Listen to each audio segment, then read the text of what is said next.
Hello, everyone, and welcome back to the EPAN to the UKV pod, an in-person pod today. We got your host, Drew Pitzer, my other co-host, Josh Carpenter, my guy. Nice to see you, Let's brother. go, man. And we just came back from the West Virginia game. They came back and won 31-24 in overtime. We actually left when it was 24-14 because we're not real fans, I guess. But I was trying to beat the traffic. But we got in the car and we were like, oh my gosh, they might come back and win. By the time we got here, it ended up being good as goals. Shout out to Mountie boys. But again, we want to have a little mid-season kind of preview and talk about all the guests that we've had, but also kind of discuss a little bit of the game today. And basically give you guys a format of what's going to happen in times to come. So, Josh, speaking on, who was your favorite guest and why? Coach Lamberti from West Lib is probably my favorite guest just because I've been such a big fan of them since a kid, and just the way that they play, I think it really transformed basketball. So that was probably one of my most notable guests. Who do you think? For sure. I mean, Michael Lamberti was a tremendous guest that we had. Obviously, a great basketball mind, been to 4 Elite Eights as a player. Was also head coach at Coker University as well. So that was a phenomenal experience. But my personal favorite was Oliver Reed with Ollie Reed Sports. I think we got a lot of nice insight between both of us and what we try to provide to the state of West Virginia. Obviously his more along the lines of trying to get players out there and evolve their name, and we're more along the lines of actually covering the game and going over, seeing coaches, hearing their different intellect and their strategies. And that was something we talked about today while we were at the game. I just feel like, Ollie Reed, Mike Lamberti, Josh Daniel was a tremendous guest for us too. I like Ollie a lot, man. I feel like Ollie, it kind of reminds you that all this stuff is just extracurricular things. So at the end of the day, the most important things is we'll get caught up on analytics and X's and O's, but the most important things is relationships and how you are as a human being. And I think the Ollie Reed podcast was a great example of don't get too caught up in the games, because they're all games at the end of the day. It is. It's all just a game. So it's how you treat people. What have you done as a human being to help others? That was a good perspective podcast, man. I really like that one a lot too. Yeah, for sure. And I mean, we have about 6 or 7 interviews in our vault right now that you guys have no idea about. We've been really working hard, behind the scenes. And this is kind of our mid-season finale. Obviously, we're going to go all the way up probably to the end of football season, take a little bit of a break, and then we'll have basically our regular season pod where we'll try to get to a couple games together, do a couple live pods. And in this episode too, we're going to drop some of our shots from today. It was a great evening. I mean, we'll talk about the game a little bit now. You speak on West Virginia and Rich Rod. They lost 13-9 back in 2007. Rich Rod's last game as head coach for the Mountaineers, and they come back today on September 13th, 9-13, and come back from 10 down. It was, I think, 3:14 left to go, something like that. They're down 24-14. Tremendous comeback, and Coach Rod said it best. They're just hard edged, dude. They have so much grit, and you can see that. Obviously, in the quarterback position is still in parallel there. You got to really have a signal caller that you can trust if you really want to compete for these championships. That Rich Rod says he has. Yeah, I'm surprised they got the win. To be honest, there's not many teams that had that much of a turnover of players. So I was thinking going in there's no way they're going to win this game. I just didn't think there was a way. And then they had the 3 quarterback changes, and then bring a quarter. It's really a miracle that happened, and they played well when it mattered. But do you believe in miracles, brother? Because I do. I think it's crazy. I tell you what, right now, you know what? I'm getting out of character a little bit, but I tell you what, them Mountie boys had me so hyped today. Listen, 24-14, we were sitting beside a couple of drunk guys, right, and they were absolutely insane. It was some of the craziest dialogue we've ever been a part of. A lot of touching and stuff. We're not very touchy people, so we don't condone that. But in the same sense, it was just such a great atmosphere. I mean, how many people you think were actually at the I think there was over 100,000 people at the tailgate at least. I mean, there was a lot of people there. And it was well represented too. I mean, we sat in the pit section, we're 6 rows back from the field. I mean, it was incredible. And you hear the jawing back and forth from the sideline to the fans. That was super dope, bro. Yeah, the West Virginia fans are a different breed. I mean, people that know, but football-wise, I just couldn't believe they won that game. I don't know how it happened, and then this is probably their biggest win in however long, a decade or something. They're burning down stuff in Morgantown as we speak. I mean, couches are getting thrown down High Street. I'm telling you right now, Morgantown hasn't had a victory like this since Rich Rod was here, almost 20 years ago. I would say the last big victory he had was against Louisville, and it was 38-35 to get them back into the top 5 late in the season. Again, they still didn't go to the national championship or anything. But to beat Pitt like this in the last battle, the backyard brawl until 2029. I thought it was phenomenal, and we stick to basketball in here pretty much, but to see anything West Virginia, it was just a beautiful day to be in blue and gold, and except if you're a Pitt, that's just unfortunate, brother. Yeah, true. I mean, they got the win, and it's going to be, I think, 8 years or something until they play again. I think. Yep, for sure. And obviously, I know we'll keep a little hush hush about this, but our guy right here is going to be working with prospective high school in the state this year. He's going to be doing a lot with their film, practice planning, strategy. I tell you what, I'm proud of you, brother. I won't say who it is. I'll let you, do the honors whenever you feel fit. I appreciate but it. We've been talking, really working hard.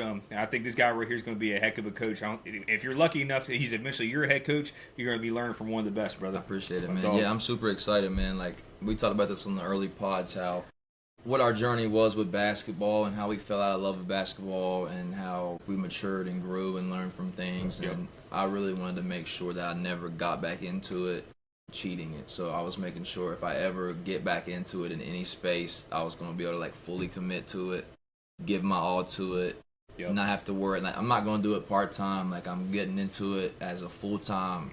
Everything is to that. My life is where it needs to be. Yes, sir.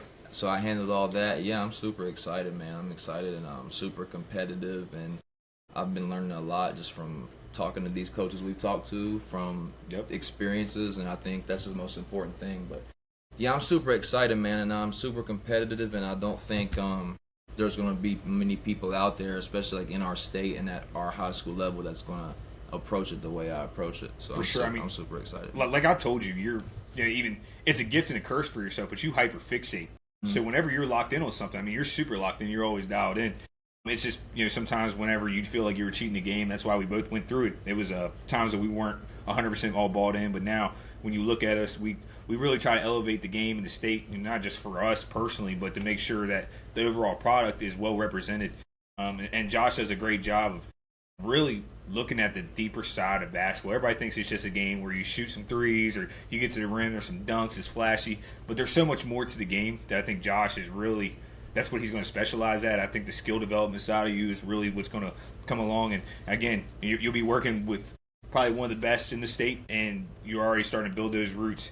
So I think, before long, you could be in the Division I ranks coaching. Is that what you want to do, brother? 100%. I think, I don't know, man. I'm excited. I want to get in the high school. I'm definitely going to be assistant coach in a high school for the foreseeable future, but I think I'm young, and that's what I want to do. Yeah, I just try to make my life to where I'm able to make those choices. Yep. So I want to, the Lamberti quote is still our favorite quote. So yeah, whatever your feet are, man. Whatever job I have or whatever my responsibility is, I'm gonna try to be the best at that as possible. I think one thing that we definitely share is that's that loyalty factor. Like I said, we've been through it all together, brother. You guys see what's on camera, but we've been through it, and that loyalty thing is, I think that's what matters the most, is whenever you can actually fully trust somebody to be your authentic self. Yeah. And it's really hard to find. So I guess some of my advice to everybody out here: make sure you find a good friend, somebody that you trust, somebody that you can actually go confine with and have a good time with. And who knows, maybe you could start a podcast. Maybe you could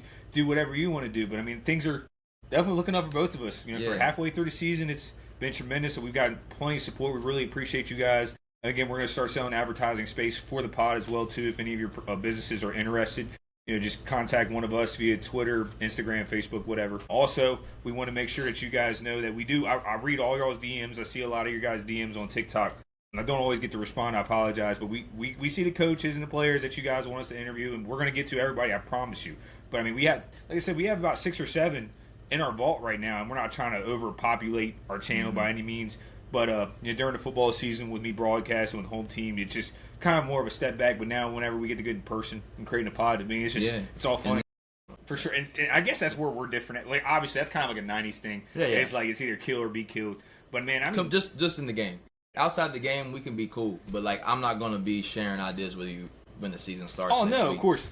It's just, competitively, I'm trying to kill you. From the end of September until the beginning of March, Exactly. It's you and who you're going to be with, obviously. But I think, that was another thing that was going to lead me to the next part of our pod, was I want to eventually get all 20 of the Quad A schools head coaches on here. Let's try to speak with some of their best players and stuff, too. So if you guys know anybody that are interested to speak with us, try to spread the I'm a single A, too. Yeah, I really want to find these people that we don't hear about on Twitter all the time. I agree. That's another subject where we was going to talk about that in another episode, but Yeah, I want to get these guys that don't have the backing of everybody else. Well, that's why we call this EPAN to UKV. Literally from, everywhere. I know it looks like I'm flicking you off, but we're from right here to right there. We covering the whole state, baby. I'm trying to tell you. We're eventually going to do this right. We're still sloppy sometimes. You look double cupped up anyways. Look at you. But I promise you, it's just that water. It's just that water. Hey, listen. We just some cool, sober cats here, dog. We went to a West Virginia game. We didn't have a beer. Well, look at us, brother. But again, hey, I just want to give you guys a shout out. Thank you guys for tuning in and watching this weekly. Again, we'll have another episode drop next week. Again, right now we currently have our Ollie Reed interview up. Today is September 13th. Oh, yeah. How could I forget? West Virginia beat Pitt today. Tremendous atmosphere again. 9-13. Yeah, we really appreciate you guys. Thank you guys for tuning in. Drew Pitzer, Josh Carpenter. We're out. My dog. My God. Welcome back to the EPAN to the UKV pod. I'm your host, Josh Carpenter, joined by my co-host, Drew Pitzer. Today, we're excited to welcome special guest, Caden Roberts, assistant coach, WVU women's basketball. Caden, how you doing, man? I'm good. How are you? Good. Appreciate you joining us today, man. Yep. Thanks for having me on. We can start by just give us a little background about yourself. What was your high school like? What was your journey and eventually getting you into coaching? Yeah, so I'm from Martinsburg, West Virginia originally. Went to Martinsburg High School. Graduated there in 2017. Kind of my journey in coaching, I knew I always wanted to work in basketball growing up. And so I got my first job. I reached out to Justin Namlick at Shepherd University right down the road. Namlick. Yeah. So as a junior in high school, knew I wasn't going to be good enough to play past high school. So he brought me on as like a student assistant coach. Worked with him for 2 years. Graduated from Martinsburg in 17 and then went to WVU. My first year at WVU, I was a student manager under Mike Carey. Spent 1 year there and then took a job as the video coordinator at Fairmont State University men's basketball. So I was on Joe Mazzulla's staff for a year. I've worked with him 2 years after he left Fairmont State. So continued to work with him. And then from there, went to Gardner-Webb University as the men's basketball video coordinator. I spent a season there and then switched over to women's, where I was a director of operations at UNC Wilmington for a season. And then now I'm at WVU as a video coordinator, assistant coach, and entering my third year here. Cool. I want to stay on that topic for a second. Tell us more about Joe Mazzulla. I've been on like a huge Joe Mazzulla, JJ Redick podcast dive recently, and like I'm like obsessed with Joe Mazzulla's like mentality. What are some things that you learned from him, and just what was that experience like working with him every day? Yeah, no, I think he's a relentless guy. I mean, he has high expectations for you. He's a player's coach. I've never met anybody that's so enthralled and in tune to the game of basketball as he is. I mean, working for him, he was an innovator. He was somebody that saw the game from multiple angles that people I've worked for in the past or worked with in the past might not have seen. And yeah, I mean, he was a great boss, great guy. He trusts his people that work with him or work for him, and he put me in a position of success. And yeah, my biggest career jump, I thought, was working under him. Yeah. But yeah, he's been fantastic for me. I still stay in touch with him, and it's been awesome to see how he's grown and his success in the NBA. Yeah, he's awesome. I feel like he is open to always evolving as well. Like every time I hear him talk, he's like saying, I'm still trying to do this, or I just learned this. So he's very open-minded. I think that's why he's successful. Yeah, for sure. And we'll kind of pivot over just a little bit here. You talk about all your experience as a video coordinator, so I'm assuming you go through quite a bit of film. What is kind of your process when you're reviewing the film, and oftentimes, relaying that to the head coach, whether it's Carey or who it is now? Yeah, so I kind of go through it 3 different ways. So the first time I just watch it straight up. I don't pull anything. I don't take any notes. I just try to take it all in. And then usually kind of how we do it at West Virginia, it's the good and the bad, right? So I pull all the bad film first, kind of separate that out, offense, defense, zone, man, and then kind of do the same thing on offense. Now, if I'm doing a scout, I do it a little bit different. So now I separate the same thing. I watch it all the way through, a plain, no notes, no nothing. And then I start to create what I call a video playbook. So, for example, I love this scout. Yeah. So I did a scout on Butler last year, right? And I diagrammed and made a video catalog of their entire offense. And then from there, I picked kind of because you take a lot of information on a scout and you want to shrink it for the players to understand. So you kind of stat what plays are running the most, what actions are running the most. And then from there, you kind of build your scout. Same thing with the defense, offense, defense, and then personnel is personnel. And You kind of go through that how Mhm. you would Sure. evaluating any player. Yeah. Yeah. So, I'm gonna follow it up. Obviously, you were on the staff last year in March when you played against, Caitlin Clark. How do you condense what she did as a player, especially for that program, so that the players can understand it without overwhelming them? Yeah. So that's the interesting thing, because we played them in the second round too. But not only are we trying to prepare for Caitlin Clark and a scout on Iowa, one of the best teams in the country, we had 1 day prep, and we don't ever when we separate our scouts, we give a scout to a coach in advance. We're not looking at Iowa. We're looking at Columbia.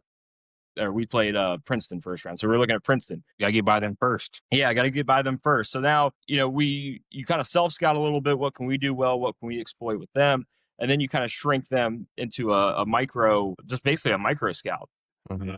And, the big thing with us is, how are we going to guard them, right? What are we going to do to take away what they're good at? And then from there on, I think we were all right. Offensively, we were fine. There was nothing else that we really necessarily need to put in. It was just kind of how we're going to guard them, what we're going to do to take away what they're great at. And we ended up doing that. I think Y'all we did a played great well, job. exceptionally well. And I was so impressed, because I genuinely thought I was going to get upset right there. Just the way the game plan, and that's just so cool to understand how big of a part you have into it, because Josh and I speak on it all the time. Film study and how you break it down, watching players off the ball instead of just watching the basketball itself, that's what takes you to another level. So I appreciate your insight on that, Josh. Yeah, I wanted to ask, like, what do you think each stop has taught you, and what is different, like, of you from you now and when you first started? Like, have you taken things from each stop to where you're kind of building your own coaching mind, and how has that evolved? Yeah, absolutely. So, as I get older, I'm way more reflective on my experiences at each one of those stops. Like,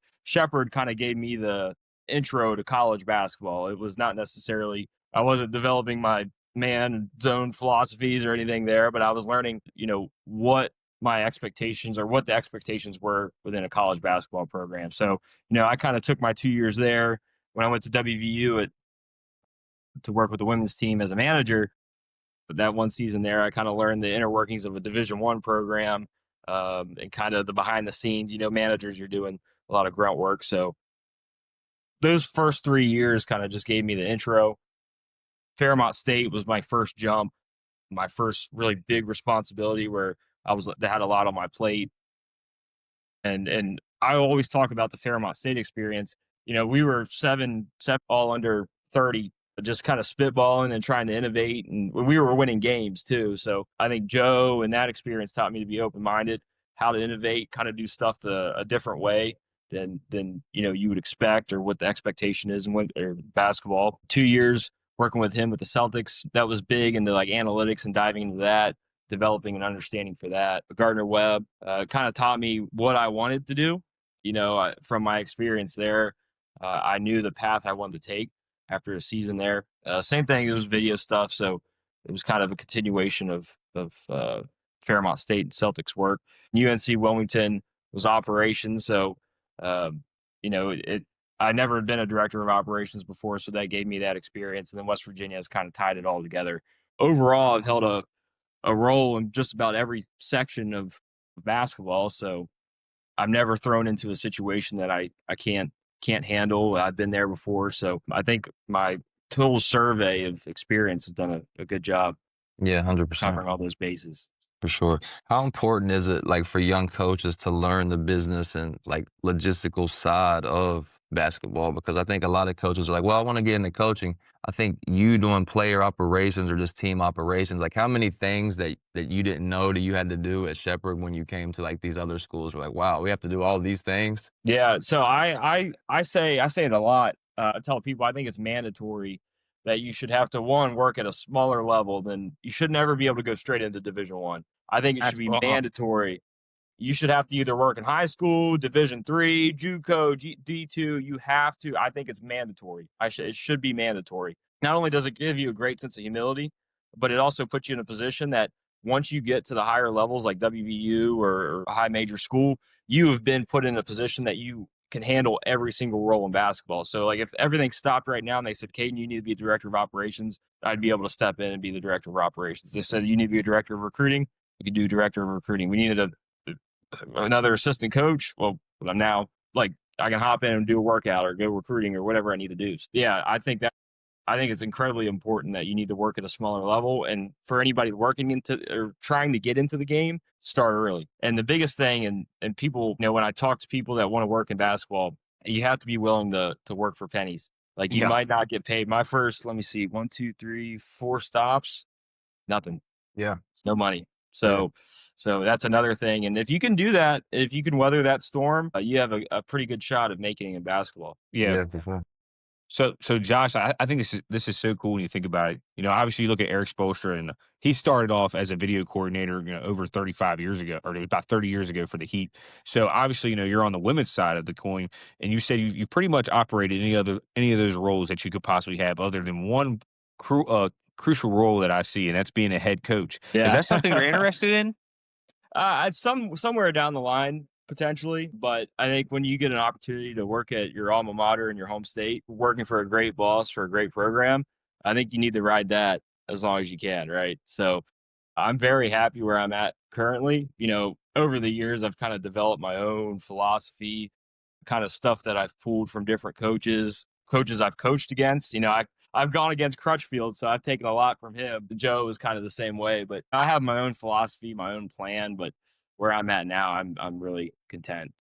No, for sure. And I completely understand that. And you definitely have been educated to answer the question like that. So I respect you for that. You know what I mean? Like I get it. So I guess going forward is, this is something you're happy to do. Obviously we're all West Virginia boys here. This is working for the flagship program in the state. And obviously your basketball mind is incredible. We can both see that it's in peril. You know what I mean? But I believe personally, if you have a good boss, they want to see you elevate. So I could see you with at least your type of mind, maybe eventually, hey, you might be the head women's basketball coach at West Virginia University. Would you ever entertain that maybe 20 years down the line? 20 years down the line, if something presents itself, I don't think I could say no to an opportunity to coach at West Virginia, right? Okay, cool. I think that's anybody that grows up in the state, grows up a Mountaineer, would love to be a coach of any West Virginia program, right? Yeah. Tennis, So, hey, go ahead. I'll learn some tennis if you want to make me the head coach there. But Straight up. 20 years from now, we'll still be all kind of considered young, I think. Yeah. We'll still be in our 40s. So, I mean, that's I not say too yes. crazy. That's not too crazy. No, I wanted to awesome. ask, like, in the college landscape nowadays, like with NIL and transfers, how hard is it to,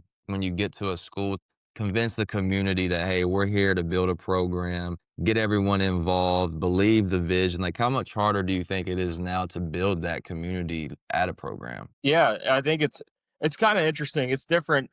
So West Virginia, right, is one of 3 schools there's no professional sports in the state. There's no other high major schools. The other 2, Nebraska and Arkansas. So the buy-in from the state of West Virginia and its fans it's a little different than, say if you're coaching at a California or a Texas Tech, or what does that like? What does that look like when you have other schools that you're competing against in your own state? So I think the best way to do it is by example. Like if you can show that you can win and you can produce, then I think the buy-in from the people and your fans is even more, and they'll be more willing to contribute. With revenue share, a lot of that looks different now. But yeah, I mean, West Virginia's been great. The trust has been great. Now that the Golden Blue enterprises with the rev share. But yeah, we're always like, we had a donor luncheon the other day, and there was talks of, hey, like we need this, like please contribute. But yeah, no, I think you do it by example, show people that you can compete, and then they're more willing to contribute further on and help you elevate your program. Yeah, for sure. I wanted to pivot off that real quick. How does coaching women's differ from men's, in your opinion? Yeah, that's a great question. One, women are way more open to coaching. Thank you. And having been on both sides of that, I think they are way more responsive. They're less hard-headed. And I'm not speaking for everybody, but overall, I think the ease of coaching, the game is actually relatively similar. Like a stagger screen in men's basketball, women's basketball is exactly the same. So I'd argue and say women's basketball is more fundamental in ways.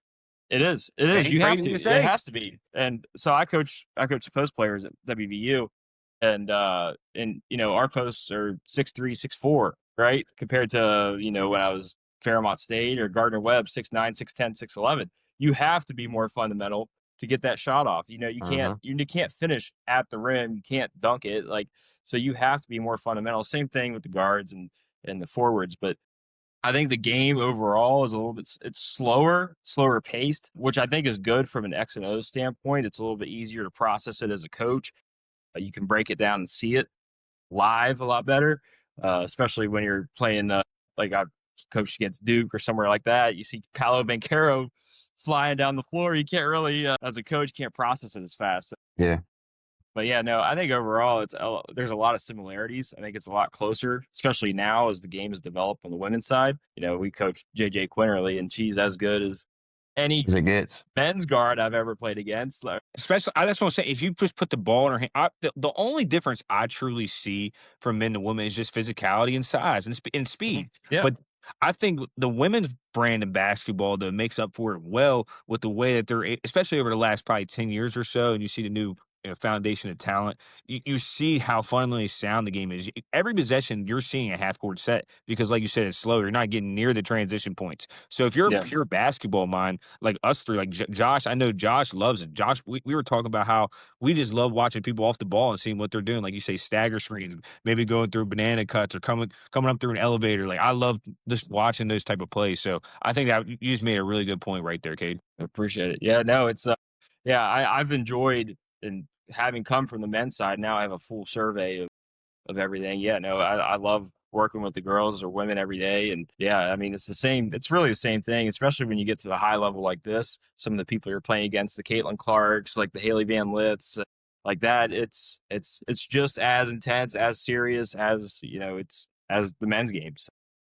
It is. It's just different. So I guess like kind of my follow-up question for that would be, what is the biggest misconception about the game for women's basketball? Yeah, I mean, there's and as men, we know the stigma, the WNBA, like the jokes and stuff like that. But I think as the game has grown, and a lot of credit to Caitlin Clark for kind of, bringing more attention to the women's game. And now you look at the NBA or WNBA now and see what it's turned into. But the level of competition is a lot bigger, a lot greater, a lot tougher than what it has been or what the public perception is. And it'll continue to grow. The WNBA, they're adding new teams, seems like every day. Their new media rights deal or whatever they're working on, the collective bargaining, that'll continue to bring notoriety to the game. And as long as you put them on TV, they battle. You see the Indiana Fever, you see them fist fighting and all that stuff. Like that's they got two black guys. The NBA. You got the bad boys. Yeah, no, they be scrapping, and Josh, I'll let you continue this. I think with the game and the CBA, I'm really worried though about the future of the WNBA because right now is a pivot point. Like Josh and I spoke on this too. This reminds us kind of like the '80s era in the NBA. You got Angel Reese, Asia Wilson's incredible, Sabrina Ionescu, Caitlin Clark, you got Juju coming up too, AVL. There's so much talent there that the league can capitalize on. But sometimes when you demand too much too early, you might falter the league in general. But good thing they had the NBA as a really solid backup, and the NBA sees the value of the product. I just don't want to see a lockout happen like we seen in 2011 with the NBA. Yeah, I don't know what the deadline is on it, but if it has to get resolved at the end of the season, I think they're going to try to do it mid-season. Is it? I don't know what hopefully it gets resolved at the end of the season so they can get through this year and then figure out, because it's a long off season in the WNBA game. I don't know the details of it, but I will tell you this, like especially like the Big 12 travel schedule, and I mean I'll talk, Iowa City, you walk in there, there's 15,000 people for Caitlin Clark. Like we go to Kansas State and you got 7,000, 8,000 people. We played at Arizona this year and that's 7,000, 8,000. We consistently, these big teams that we're playing, I mean, the fan support, just the college level, and even here at WVU, we'll go play a Baylor or an Iowa State or a Kansas State like that. There is a market for it. There's people that will go there. We played at UNC in the NCAA tournament this past year, 6,000, 7,000. So yeah, there's definitely a market. There's definitely demand. And now how you scale that, if you're the NBA, WNBA, and continue to build that brand, you need both of them. They both have to coincide. The women's game, I think, the college women's game is much stronger right now than the NBA or WNBA, in my opinion. I think there's way more schools, way more support, especially at those higher levels. But that needs to continue on when you get to the WNBA, and that's up to them to how to figure that out. Sure, but the talent's there. They'll keep putting talent. Paige Becker's she's fantastic. Paige is probably the second best player in the league, in my opinion. Right? That's crazy. There's a lot of young ones coming. Yeah, go ahead, Josh. One of the last ones for me, I wanted to ask, like, what kind of advice would you give to coaches, younger coaches, maybe not even younger coaches, like maybe high school coaches? Like, how hard is it for a high school coach that didn't have the student grad assistant role? Is it possible for them to, if they're young coaches, to break into the college ranks? And what is your advice to like a young high school coach or a young player that's coaching? Like, what's your advice to those guys? Yeah, so I think almost like a high school coach would be a perfect candidate for moving up in the game of basketball, right? You're the one that's doing the laundry. You're the one that's planning the travel. You're the one that's doing the X's and O's. You're the one that's dealing with donors and parents. Like that is setting you up for success. Now your job is to you need to want it enough, right? You need to be willing to, like I said earlier, you might have to take $0 for 1, 2, 3 years before you can really build up into the game. But that is something that you might have to be willing to accept. Or like something I did when I was leaving WVU, I wanted to work at Division One basketball. I sent an email to every single Division One head coach, assistant coach, and director of operations at every school. And I did that every day. Of the 300 some schools, I might have gotten 20 responses and maybe 10 maybes and a couple of yeses, right? So I think that's scalable. I think if you're a high school coach, you could try that at Division One, you could try it at Division Two, Three, JUCO, whatever it is. But from a skill standpoint, if I was hiring somebody, I would be happy to hire a high school coach. Yeah. I think, and I'll use an example of a guy that worked for us this past year. His name's Jack. Jack, he, wasn't making any money. His role, he was kind of a behind the scenes guy. And did that for 2 years and finally got a GA job at Mercyhurst. But I mean, the grind that he had to do to get to that role, and I'll use another guy, Nick Myers, who's the director of operations at Western Illinois men's basketball, was our video coordinator at UNC Wilmington. And he, like Jack, was making no money, working full time, basically full time, and then spending his time in the afternoons working with the program. Nick, I hope he's all right with me sharing this. He was donating plasma. He was selling his blood just to get extra money to work in basketball. But he's done it. He finally made it. Like he made it to Western Illinois. That is why ball is life, man. Ball is life. And so that is the sacrifices that you have to make, you be willing to make. But like I said, a high school coach is a perfect example of somebody that I think would be tremendously prepared for working at a higher level. Yeah, for sure. Last one for me. Looking forward to this season. What excites you most about your all season this year? I've seen you guys get to play Duke at the Greenbrier. That's a cool matchup away from West Virginia. What excites you most about this team this year? Yeah, I think we're bringing in a great recruiting class. I think we have, we brought in 5 or 6 transfers this year. I think our program this year is better. We have 11 players, 1 through 11. I don't think we have many weak links, right? Last year we had 15 players, and I think we were good probably 1 through 8, 1 through 9, 1 through 7. So I think overall our team, front to top to bottom, is better. I think our production is going to be more spread out. Having a ball dominant JJ Quinterly, who you have to feed, has its pros and cons. But now that she's gone on to the WNBA, it's going to be interesting to see what our offense looks like when we have 5 people on the floor, that can all score the ball. And I think that production will be evenly spread. I think our non-conference schedule, it's a lot tougher this year. We scheduled tougher to try to get you need those quad 4 wins and stuff like that, man. Yeah, so our NCAA tournament resume, we want to host. Y'all need to host. Goal. Thank you. That's our you goal. Beat me to it. You need to host, seriously, because if y'all host, I'm telling you right now, that place would be packed out because y'all playing the Coliseum, so it would be lit. Yep. Yeah, I mean that's what we talked about, like losing in Iowa City and losing in Chapel Hill this past year. That's the y'all key. are better in North Carolina. We thought it was a great draw. We just didn't play well. And for people listening that don't know how the NCAA tournament works in women's basketball, the top 4 seeds in each region host the first 2 rounds of the NCAA tournament, which is a massive advantage for those seeds. We need to get a top 4 seed. Our non-conference schedule, I'm really excited about seeing what the new look Mountaineers look like. I'm excited for that as well. And then just the ebbs and flows of a normal season. It presents new challenges and yeah, overall, I think it's going to be a great year for WVU women's basketball. Look forward to it, man. Drew, you got anything else, Drew? Oh man, yeah, I actually got a couple more for you, man. We'll try to get you out of here in about 5 minutes. That's all good. Yeah. Yes, sir. So sorry for talking your ear off all day, but we'll speak on kind of the NIL package now and how that works for women's basketball. And obviously, the bigger names are always going to get the bigger paychecks. But how do you guys make sure that your players are all at least getting taken care of, where they have some money in their pocket, they're eating well? And I'm assuming you might know just a little bit about that. Yeah, it's so. I mean, the big thing is you have to. I think if you're looking at putting a roster together. And it's kind of like dealing with cap space, right? You can't give all your money to one player, right? If you do that, which some schools do, then what does the rest of your roster look like, right? You don't have the money to pay everybody. So that's one way we kind of build our roster out is, all right, what is these slots worth? What are you worth?